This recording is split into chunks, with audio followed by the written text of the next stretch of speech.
കഴിഞ്ഞ ദിവസം നമ്മുടെ നാട്ടിലേക്ക് പോയിരുന്നു. ചെറിയൊരു ഗ്രാമമാണ്, ഒരു കുഞ്ഞു ഗ്രാമമാണ്. ഈ പറഞ്ഞതുപോലെ വായനശാലയും ഒരു ചെറിയ സ്കൂളുമൊക്കെയുള്ളൊരു കുഞ്ഞു ഗ്രാമമാണ്. അപ്പോൾ അവിടെ ആകെ 1-2 ചെറിയ കടകളൊക്കെ ഉള്ളൂ കേട്ടോ. അതിലൊന്നൊരു ഫാർമസിയാണ്, ആയുർവേദ ഫാർമസിയാണ്. അപ്പോൾ അവിടേക്കൊരു സാധനം വാങ്ങാൻ വേണ്ടി കയറിയപ്പോൾ അവിടെ ഒരു വല്യമ്മ ഇരിക്കുന്നുണ്ട്. നല്ല പ്രായമുള്ളൊരു ഉമ്മയാണ്. അപ്പോൾ നമുക്കവരെ അറിയാം. അവരോട് ചോദിച്ചു, എന്നെ അറിയോ എന്ന് ചോദിച്ചു. ഞാനിങ്ങനെ അടുത്തേക്ക് ചെന്നിട്ട് ചോദിച്ചു, എന്നെ അറിയോ? അപ്പോൾ എന്നെ ഇങ്ങനെ സൂക്ഷിച്ചു നോക്കിയിട്ട് പറഞ്ഞു, അറിയാതെ, ഞാനെടുത്ത കുട്ടിയാണ് നീ, ഞാനെടുത്ത കുട്ടിയാണ് നീ. അത് നിനക്കറിയോ? അല്ല, എനിക്കറിയില്ലായിരുന്നു. എൻ്റെ വയറ്റാട്ടിയാണ്. ഉമ്മയുടെ ഗർഭപാത്രത്തിൽ നിന്ന് എന്നെ ഇങ്ങനെ പുറത്തേക്ക് കൊണ്ടുവന്ന ആളാണ്. എന്നെ ആദ്യമായി തൊട്ട ആളാണ്. ഞാൻ അവരുടെ കയ്യിലേക്ക് ഇങ്ങനെ കുറേ സമയം നോക്കി നിന്ന്. തിരിച്ചു പോരുമ്പോൾ ഞാൻ ആലോചിച്ചത്, എന്നെ ആദ്യമായി തൊട്ട ആളെ ഞാൻ കണ്ടു. എന്നെ അവസാനമായിട്ട് തൊടുന്നത് ആരായിരിക്കും? ഒന്നിങ്ങനെ ചെരിഞ്ഞ് കിടക്കാൻ മാത്രം കഴിയുന്ന ഒരു മൺകുഴിയിലേക്ക്, ഒരു ഖബറിലേക്ക് എന്നെ ഇങ്ങനെ അവസാനമായി എടുത്തു വെക്കുന്ന പരിചിതനോ അപരിചിതനോ ആയ ഏതോ ഒരു മനുഷ്യനായിരിക്കും. ഒരു മനുഷ്യൻ്റെ കയ്യിൽ നിന്ന് മറ്റൊരു മനുഷ്യൻ്റെ കയ്യിലേക്ക് ഉതിർന്നും ഉത്സാഹിച്ചും ഊർന്നിറങ്ങിയും ഒരു കുഞ്ഞു ജന്മം. അതിൻ്റെ പേരാണ് മനുഷ്യൻ്റെ ആയുസ് എന്ന് പറയുന്നത്. നമുക്കിങ്ങനെ മനുഷ്യന്മാരില്ലാതെ പറ്റില്ല. ഇത്രയേറെ നിസ്സഹായതയുള്ള വേറൊരു ജീവി ഉണ്ടാവാനും സാധ്യതയില്ല, അല്ലേ?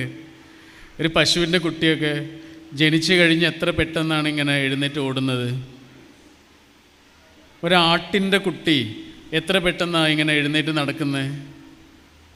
ഒരു മനുഷ്യൻ്റെ കുഞ്ഞിന്, ഉമ്മയുടെ കുട്ടിക്ക് അങ്ങനെ ഒന്ന് എഴുന്നേറ്റ് ഓടണം എന്നുണ്ടെങ്കിൽ എത്ര കാലം കഴിയണം? എത്ര മനുഷ്യന്മാർ കൈപിടിക്കണം? എത്ര ആളിങ്ങനെ തലോടണം? എത്ര ആളിങ്ങനെ പ്രോത്സാഹിപ്പിക്കണം? നമുക്ക് മനുഷ്യന്മാരില്ലാതെ പറ്റില്ലെന്ന്. 1988 പെരുമൺ ദുരന്തം ഉണ്ടായത്. 100 കണക്കിന് ആളുകൾ മരിച്ചു, 200-ലേറെ ആളുകൾക്ക് വലിയ പരിക്കും പറ്റി. ആ അപകടത്തിൽ പെട്ടുകിടക്കുന്ന മനുഷ്യരുടെ അടുത്തേക്ക് ഓടി വന്നത് ഒരു കടലോര ഗ്രാമത്തിലെ സാധു മനുഷ്യരായിരുന്നു. അവരങ്ങനെ വന്നിട്ടില്ലായിരുന്നെങ്കിൽ മരണസംഖ്യ അതിലേറെ കൂടുമായിരുന്നു. അവരുടെ തൊഴിലിടങ്ങളിൽ നിന്നൊക്കെ ഓടി വന്നിട്ട് ഈ മനുഷ്യരെ രക്ഷിക്കുകയായിരുന്നു. പിറ്റേ ദിവസത്തെ മാതൃഭൂമി പത്രത്തിൻ്റെ 1-ാമത്തെ പേജിൽ തന്നെ വലിയ അക്ഷരത്തിൽ എഴുതി വച്ചിരുന്ന ഒരു വാക്കുണ്ട്. അതിങ്ങനെയായിരുന്നു, മനുഷ്യൻ. എത്ര മനോഹരമായ പദം! മനുഷ്യൻ, എത്ര മനോഹരമായ പദം! ഓരോ മനുഷ്യനും ആ മനുഷ്യൻ്റെ ഒരു ഫ്രീക്വൻസിയിലേ ചിന്തിക്കാൻ പറ്റുള്ളൂ. ഇതാണ് മനുഷ്യനെ അക്കമഡേറ്റ് ചെയ്യുക എന്ന് പറയുന്നത്, അല്ലേ? ഒരാൾക്ക് അയാളുടെ മഹത്വത്തെ തിരിച്ചറിയാനുള്ള, ഇപ്പം എനിക്ക് എന്നെ തന്നെ തിരിച്ചറിയാനുള്ള ഏറ്റവും നല്ല മാർഗ്ഗം അതാണ്. ഞാൻ എത്ര മനുഷ്യരെ ഇങ്ങനെ അക്കമഡേറ്റ് ചെയ്യുന്നുണ്ട് എന്നുള്ളത്. എത്ര മനുഷ്യരിൽ നിന്ന് അകലുന്നു എന്നുള്ളതോ എത്ര മനുഷ്യരോട് പിണങ്ങുന്നു എന്നുള്ളതോ അല്ല. എൻ്റെ ബ്ലോക്ക് ലിസ്റ്റിൽ എത്ര ആളുകളുണ്ട് എന്നത് എൻ്റെ മഹത്വത്തെ അടയാളപ്പെടുത്തുന്ന ഒരു കാര്യമല്ല. എത്ര മനുഷ്യരെ ഞാൻ അക്കമഡേറ്റ് ചെയ്യുന്നുണ്ട് എന്നുള്ളതാണ് പ്രധാനം. ഒരു മനുഷ്യൻ എങ്ങനെയാണോ അങ്ങനെ ആ മനുഷ്യനെ സ്നേഹിക്കാവുന്നൊരവസ്ഥയിലേക്ക് നമ്മുടെ മനസ്സ് വലുതാകലാണ് പ്രധാനം. അല്ലാതെ നമുക്ക് സ്നേഹിക്കാവുന്നൊരവസ്ഥയിൽ മനുഷ്യന്മാരിങ്ങനെ മാറുന്നത് വരെ കാത്തിരിക്കലല്ല. ഒരാളെങ്ങനെയാണോ അങ്ങനെ, I love you as you are, അതാണത്. നിങ്ങളെങ്ങനെയാണോ അങ്ങനെ ഞാൻ നിങ്ങളെ സ്നേഹിക്കുന്നു.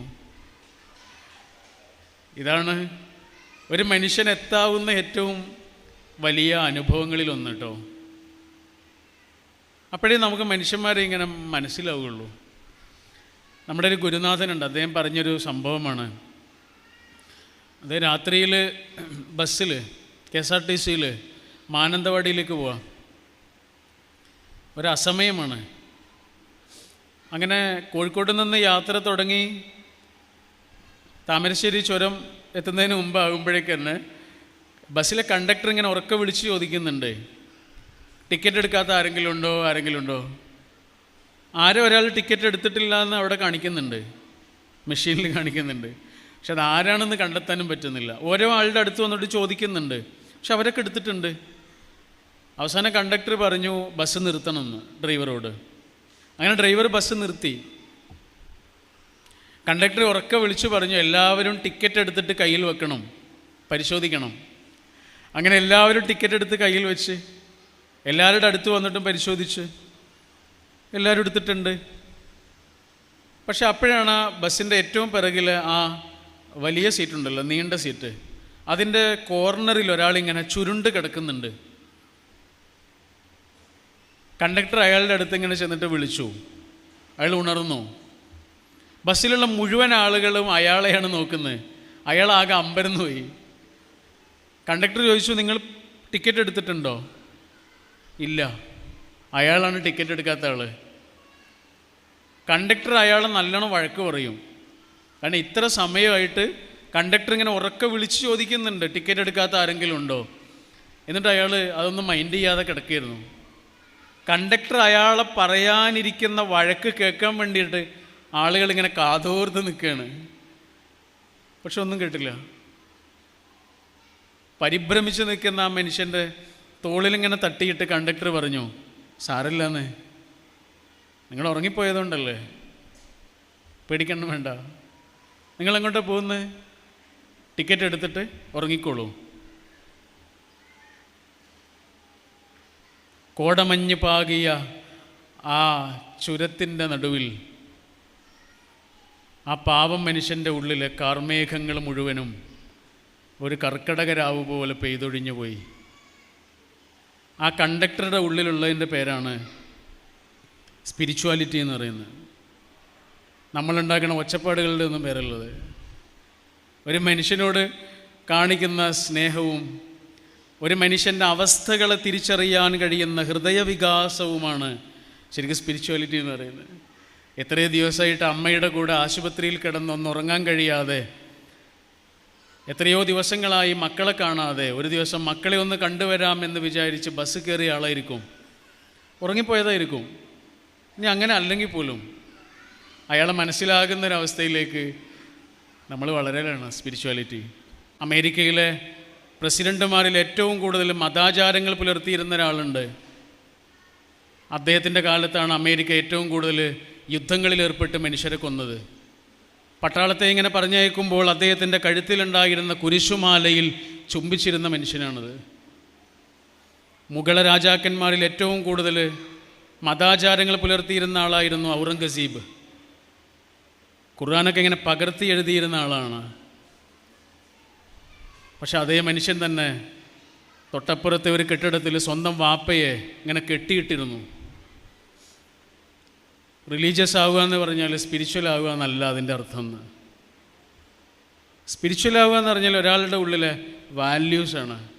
1853 മുതൽ 856 വരെ ഒരു യുദ്ധം നടന്നിട്ടുണ്ട്, ക്രീമിയൻ വാർ അല്ലേ.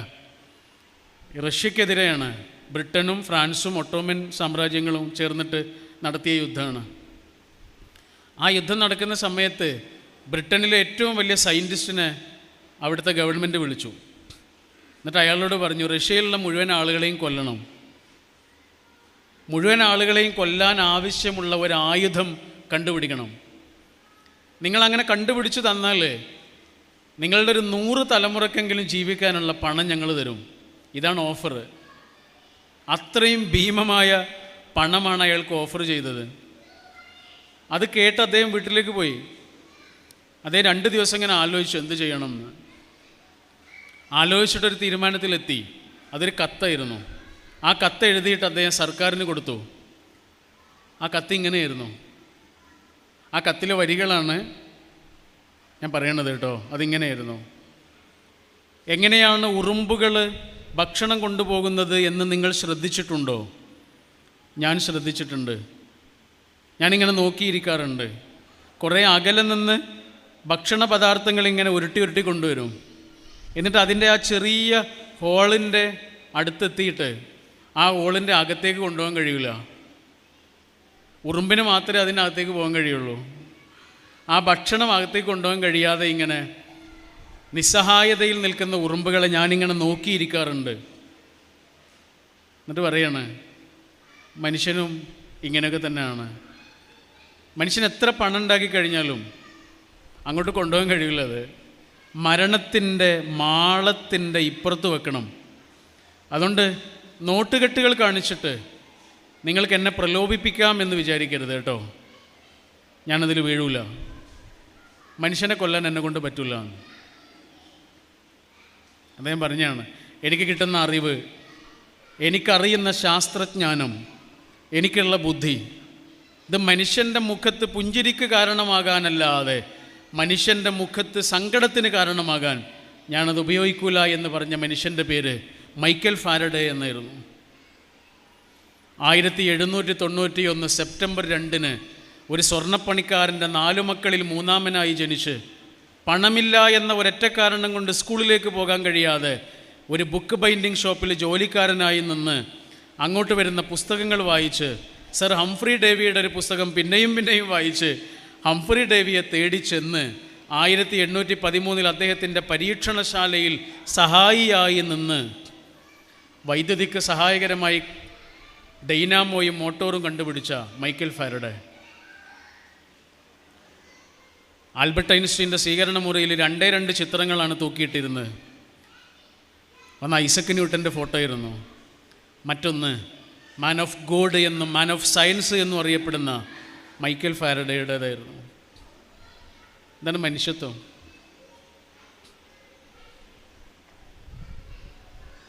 ഈ വലിയ വലിയ മനുഷ്യന്മാരൊക്കെ എപ്പോഴും ആലോചിച്ചത് ചെറിയ ചെറിയ മനുഷ്യന്മാരെ കുറിച്ചായിരുന്നു. അതാണ് അവരുടെ മഹത്വം അല്ലേ? വലിയ വലിയ മനുഷ്യന്മാരൊക്കെ ആലോചിച്ചത് ചെറിയ ചെറിയ മനുഷ്യന്മാരെ കുറിച്ചായിരുന്നു. ദക്ഷിണാഫ്രിക്കയിലെ വലിയ ഒരു ഓഫീസിൻ്റെ അധികാരിയായ ആളായിരുന്നു, വലിയ ശമ്പളം വാങ്ങുന്ന ആളായിരുന്നു. അദ്ദേഹമാണ് ഒരു നിമിഷം ആലോചിക്കുന്നത്, പൈസ ഉണ്ടാക്കിയതൊക്കെ മതിയെന്ന്. പൈസ ഉണ്ടാക്കിയതൊക്കെ മതി, മനുഷ്യന്മാർക്ക് വേണ്ടിയിട്ട് എന്തെങ്കിലുമൊക്കെ ചെയ്യണം. അദ്ദേഹം നാട്ടിലേക്ക് തിരിച്ചു വന്നു. 1915 ജനുവരി 7 ക്യാപ് ടൗണിൽ നിന്ന് ഇംഗ്ലണ്ട് വഴി ഇന്ത്യയിലേക്ക് വരുന്ന കപ്പലിൽ ഇങ്ങോട്ട് കയറി വന്ന് അപ്പോളോ ബന്ദറിൽ അങ്ങനെ ഒരു മനുഷ്യൻ വന്ന് കാലുകുത്തിയിട്ടില്ലായിരുന്നെങ്കിൽ നമുക്കൊരു ഗാന്ധിജിയെ കിട്ടില്ലായിരുന്നു.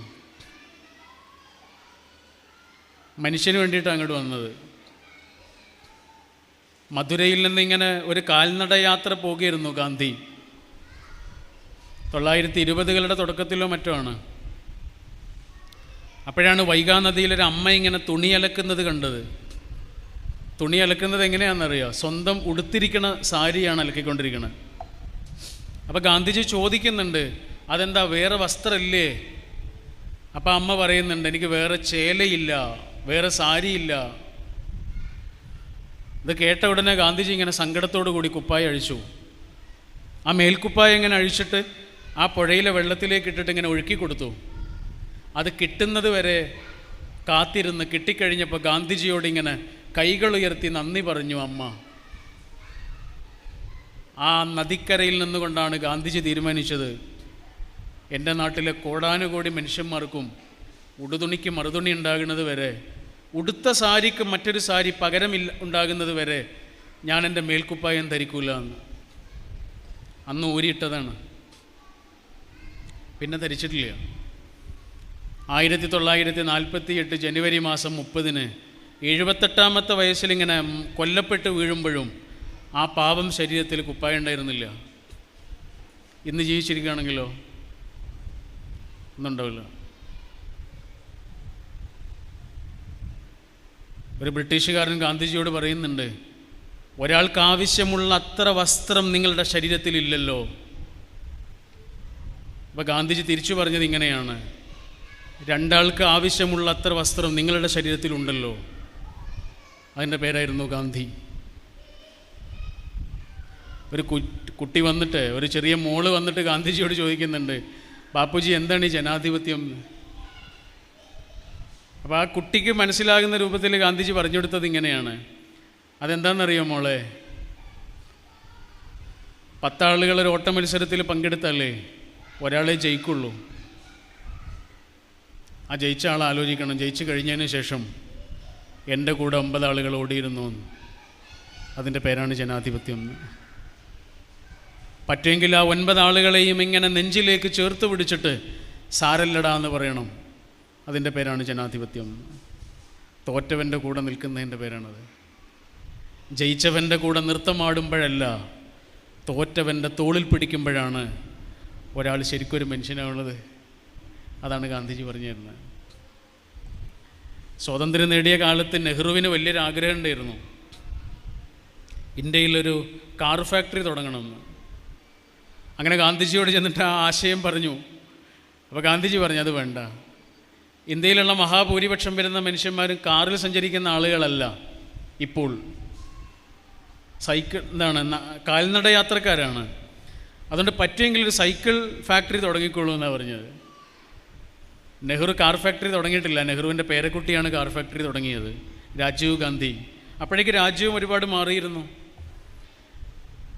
ദൈവവിശ്വാസിയോ മതവിശ്വാസിയോ ഒന്നും അല്ലാത്ത നെഹ്റുവിനോട് ഗാന്ധിജി ഒരു കാര്യം കൂടി പറയുന്നുണ്ട്. അതിങ്ങനെയാണ്: രാജ്യവുമായി ബന്ധപ്പെട്ട എന്തൊരു തീരുമാനം എടുക്കുമ്പോഴും ഒരു ദിവസം ഇങ്ങനെ വ്രതമനുഷ്ഠിക്കണം, വ്രതത്തിലായിരിക്കണം. എന്നിട്ടിങ്ങനെ കണ്ണടച്ചിട്ട് ആലോചിക്കണം, ഞാൻ എടുക്കുന്ന ഈ തീരുമാനം കൊണ്ട് എൻ്റെ രാജ്യത്തുള്ള ഏറ്റവും പാവപ്പെട്ട ഒരു മനുഷ്യന് എന്ത് ഉപകാരമാണുള്ളത്? അയാൾക്ക് ഉപകാരം ഉണ്ടെങ്കിൽ അത് ചെയ്യാൻ പാടുള്ളൂ, അല്ലെങ്കിൽ അത് ചെയ്യരുത്.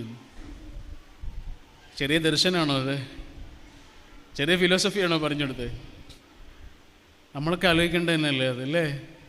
നമ്മളെടുക്കുന്നൊരു തീരുമാനമുണ്ടല്ലോ, ഒരു സംഘമാകട്ടെ, ഒരു കൂട്ടായ്മയാകട്ടെ, എന്താവട്ടെ, നമ്മളെടുക്കുന്നൊരു തീരുമാനം ഏറ്റവും പാവപ്പെട്ടൊരു മനുഷ്യന് ഉപകാരപ്പെടുമോ? ഇല്ലെങ്കിൽ പാട്ടും പാടിയിട്ട് ചവറ്റുകൊട്ടയിലേക്ക് വലിച്ചെറിയണം ആ തീരുമാനം. ബിരിയാണി എന്നൊരു കഥയുണ്ടായിരുന്നു ഈ അടുത്ത് മലയാളത്തിൽ. നമ്മുടെ ഒരു സുഹൃത്ത് എഴുതിയതാണ്, സന്തോഷ് എച്ചിക്കാനം. വായിച്ചിരുന്നത്? കേട്ടിരുന്നു അതിനെക്കുറിച്ച്? അല്ല, ഒരു പുസ്തകമായിട്ടും വന്നിട്ടുണ്ട്. പൊള്ളും, വായിച്ചു കഴിയുമ്പോഴേ പൊള്ളും. 6000 ആളുകൾ പങ്കെടുത്ത വലിയൊരു വിരുന്നാണ്. കുറേ ഭക്ഷണം ബാക്കി വന്ന്, കുറേ ബിരിയാണി ബാക്കി വന്ന്.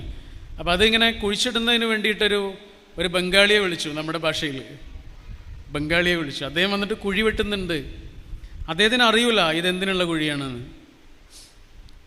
അങ്ങനെ കുഴി വെട്ടുന്ന സമയത്താണ് നല്ല സുഗന്ധം വരുന്നത്, ബിരിയാണിയുടെ സുഗന്ധമാണ്.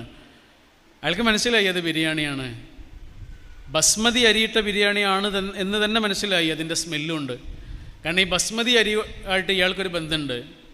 ഇയാളുടെ ഭാര്യ ഗർഭിണിയായിരിക്കുന്ന സമയത്ത് അവളുടെ ഏറ്റവും വലിയ ആഗ്രഹം ബസ്മതി അരിയിട്ട കുറച്ച് കഞ്ഞി കുടിക്കണം എന്നായിരുന്നു. അങ്ങനെ ഇയാൾ വാങ്ങിക്കൊടുക്കുകയും ചെയ്തു ബസ്മതി അരി. പക്ഷെ അവൾ കഞ്ഞി കുടിച്ചില്ല. ഇടയ്ക്കിടയ്ക്ക് ഒരു അരിയിട്ട് ഇങ്ങനെ കുറിക്കുക മാത്രം ചെയ്തു, തീർന്നു പോകുമെന്ന് വിചാരിച്ചിട്ട്. അവർക്കൊരു മോളാണ് ഉണ്ടായത്. ആ മോൾക്ക് അവർ പേരിട്ടതും വസുമതി എന്നായിരുന്നു. ഇതൊക്കെ ആലോചിച്ചുകൊണ്ടിരിക്കുമ്പോഴാണ് വലിയ ചെമ്പുകൾ ഇങ്ങനെ വരുന്നത്. ധാരാളം ബിരിയാണി ബാക്കിയുണ്ട്. ആ ബാക്കി വന്ന ബിരിയാണി ആ കുഴിയിലേക്ക് ഇങ്ങനെ തട്ടിയിടാൻ പറഞ്ഞു അദ്ദേഹത്തോട്. അയാൾ ആ കുഴിയിലേക്ക് തട്ടിയിട്ട് നിറഞ്ഞുപോയി. അപ്പോൾ അയാളോട് ഇങ്ങനെ ചവിട്ടി താഴ്ത്താൻ പറഞ്ഞു. അയാൾക്ക് പറ്റുന്നില്ല. അയാളിങ്ങനെ വിങ്ങിപ്പൊട്ടിയിട്ട് ഇങ്ങനെ നിൽക്കുക. അപ്പോൾ അടുത്ത് നിൽക്കുന്ന ആരോ ചോദിച്ചു, നിങ്ങളുടെ പേരെന്താ? ഗോപാൽ യാദവ്. നിങ്ങളുടെ വീട് എവിടെയാ? ബീഹാറിലാണ്. വീട്ടിൽ ആരൊക്കെയാണ് ഉള്ളത്? ഭാര്യയും മോളും. മോളെന്താ പഠിക്കുകയാണോ? അല്ല. പിന്നെയോ? അവൾ മരിച്ചുപോയി. എങ്ങനെ? പട്ടിണി കൊണ്ട്. പട്ടിണി കൊണ്ട് മരിച്ചുപോയ മകളുടെ മുഖം അത്രമേൽ മനസ്സിലിങ്ങനെ തങ്ങി നിൽക്കുന്ന ഒരച്ഛന് കഴിയോ ആ ബിരിയാണി ചവിട്ടി താഴ്ത്താൻ? അതാണ് പട്ടിണി എന്ന് പറയുന്നത്. നമുക്ക് ഒരു ടിഷ്യൂ പേപ്പറേ ആവശ്യമുള്ളൂ എങ്കിൽ 2 എടുക്കാതിരിക്കുന്നതിൻ്റെ പേരാണ് ഇങ്ങനെയുള്ള മനുഷ്യരെ കുറിച്ചുള്ള വിചാരം. അതിൻ്റെ പേരാണ് ഹ്യൂമാനിറ്റി എന്ന് പറയുന്നത്. നമുക്ക് ആവശ്യമുള്ളത് എടുക്കുന്നതിൻ്റെ പേരാണത്. അതുകൊണ്ടാണ് താവോ പറയുന്നത്, ഒരു ഗ്ലാസ്സിൽ വെള്ളം എടുക്കുമ്പോഴേ അതിൻ്റെ 3/4 മതി, എന്നാലേ കുടിക്കാൻ പറ്റുള്ളൂ, നിറച്ചാൽ കുടിക്കാൻ കഴിയില്ല. രസം പോകും അതിൻ്റെ. പൈസ കൂടിയാൽ സമാധാനം കിട്ടുമോ എന്ന് വലിയൊരു ഗുരുവിനോട് ഒരാൾ വന്നിട്ട് ചോദിക്കുന്നുണ്ട്. പൈസ കുറേ ഉണ്ടായാൽ സമാധാനം ഉണ്ടാവുമെന്ന്. ഗുരു അതിന് മറുപടി ഒന്നും പറഞ്ഞില്ല. അവിടെ ഒരു കുട്ടിയെ കണ്ടു. ആ കുട്ടിയെ എങ്ങനെ വിളിച്ചു. ആ കുട്ടിയുടെ കയ്യിലേക്ക് ഒരു ആപ്പിൾ കൊടുത്തു. ആ കുട്ടിക്ക് വല്ലാതെ സന്തോഷമായി. പക്ഷെ ഒരാപ്പിൾ കൂടി കൊടുത്ത് അവന് സന്തോഷം ഒന്നുകൂടെ കൂടി. ഒരാപ്പിൾ കൂടി കൊടുത്ത് അവന് പിടിക്കാൻ കഴിയണില്ല. പിന്നെ ഒരു ആപ്പിൾ കൂടി കൊടുത്ത് അവനതൊരു ഭാരമായി മാറി. ആദ്യം ഉണ്ടായിരുന്ന സന്തോഷം ഇങ്ങനെ കുറഞ്ഞു വരികയാണ് ചെയ്തത്. ഗുരു ആ ചോദ്യത്തിന് മറുപടി പറയുമായിരുന്നു. ഇത്രയേ ഉള്ളൂ. നമ്മുടെ കയ്യിലുള്ളത് എന്താണോ അതുകൊണ്ട്, നമ്മുടെ കൂടെയുള്ളത് ആരാണോ അവരോടൊപ്പം, നമ്മൾ ഈ ലോകത്ത് എവിടെയാണുള്ളത് അവിടെ വെച്ച് ഒന്നാമതായി നമ്മൾ സന്തോഷിക്കണം, ഹാപ്പി ആവണം. രണ്ടാമതായി നമ്മുടെ കൂടെ ഉള്ളവരെ ഹാപ്പി ആക്കുകയും വേണം. ഇതാണൊരു ആയുസ് കൊണ്ട് മനുഷ്യന് ചെയ്യേണ്ടത്. അത് നമ്മളെ ഇങ്ങനെ സ്നേഹിക്കണം, നമ്മുടെ ജീവിതത്തെ ഇങ്ങനെ ഇഷ്ടപ്പെടണം അല്ലേ? മനുഷ്യന്മാർ അങ്ങനെ അല്ലാന്നേ. നമ്മൾ കാണുന്ന അധികം മനുഷ്യന്മാരും ഒന്നുകിൽ ഇന്നലകളിൽ ജീവിക്കുന്ന ആളുകളാണ്. ഇന്നലത്തെ കുറ്റബോധമോ സങ്കടങ്ങളോ വിരഹമോ വേദനയോ അല്ലേ? വേറെ കുറേ ആളുകളോ നാളെയാണ്. ഇന്ന് ജീവിക്കുന്ന ആളുകളാരാ? വളരെ കുറച്ച് ആളുകളാണ്. അതുകൊണ്ടാണ് മനുഷ്യരുടെ മുഖത്ത് ഇങ്ങനെ സന്തോഷം കുറയുന്നത്. നിങ്ങൾ കണ്ടില്ലേ, കുട്ടികൾ വളരെ ഹാപ്പിയാണല്ലോ. ചെറിയ ചെറിയ കാര്യങ്ങളിൽ അവർ ഹാപ്പിയാണ്. അതെന്തുകൊണ്ടാണ്? അവർക്ക് ഓർമ്മകളുടെ ഭാരമില്ല എന്നുള്ളതുകൊണ്ടാണ്. അതാ. പിന്നെ ഹാപ്പി ആയിട്ടുള്ള ആളുകൾ ഭ്രാന്തന്മാരാ അല്ലേ? അവർ ഹാപ്പിയാണ്. നിങ്ങൾ കണ്ടില്ലേ നമ്മുടെ പാരമ്പര്യങ്ങളിലുള്ള നാറാണത്ത് ഭ്രാന്തൻ, നമ്മളയാളെ ഭ്രാന്തൻ എന്നൊക്കെ പറയും. നിങ്ങൾ ആലോചിച്ച് നോക്കുക, അയാളുടെ ഉള്ളിലുള്ളൊരു ഫിലോസഫി എത്ര വലുതാണെന്ന്. കഷ്ടപ്പെട്ട് ഒരു പാറക്കല്ല് മലയുടെ മുകളിലേക്ക് കൊണ്ടുപോവുകയാണ്. അത് മുകളിലെത്തിയതിനു ശേഷം താഴേക്ക് ഉതിർന്ന് വരുന്നത് കണ്ട് പൊട്ടിച്ചിരിക്കുന്നൊരു മനുഷ്യൻ. അത്രയേറെ കഷ്ടപ്പെട്ടുണ്ടാക്കിയത് നഷ്ടപ്പെടുന്നത് കാണുമ്പോഴേ അയാൾ ചിരിക്കുകയാണ്.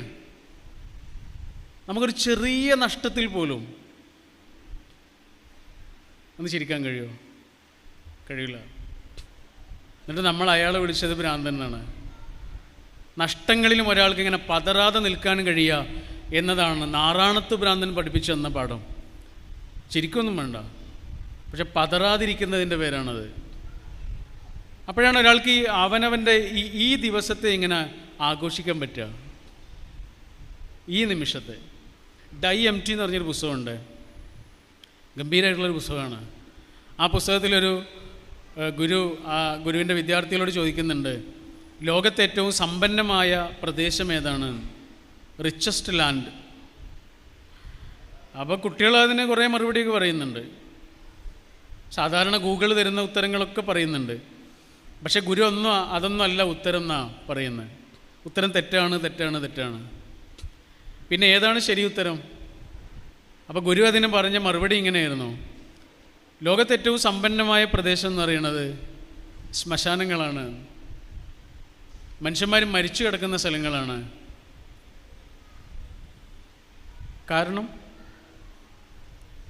അപ്പോൾ ഗുരു പറഞ്ഞു, എഴുതപ്പെടാതെ പോയ എത്രയെത്ര കവിതകളും കഥകളുമാണ് ആ കിടക്കുന്നത്. നടപ്പാകാതെ പോയ എത്രയെത്ര പദ്ധതികളാണ്, കിനാവുകളാണ്, സ്വപ്നങ്ങളാണ് ആ മണ്ണ് മൂടിക്കിടക്കുന്നത്.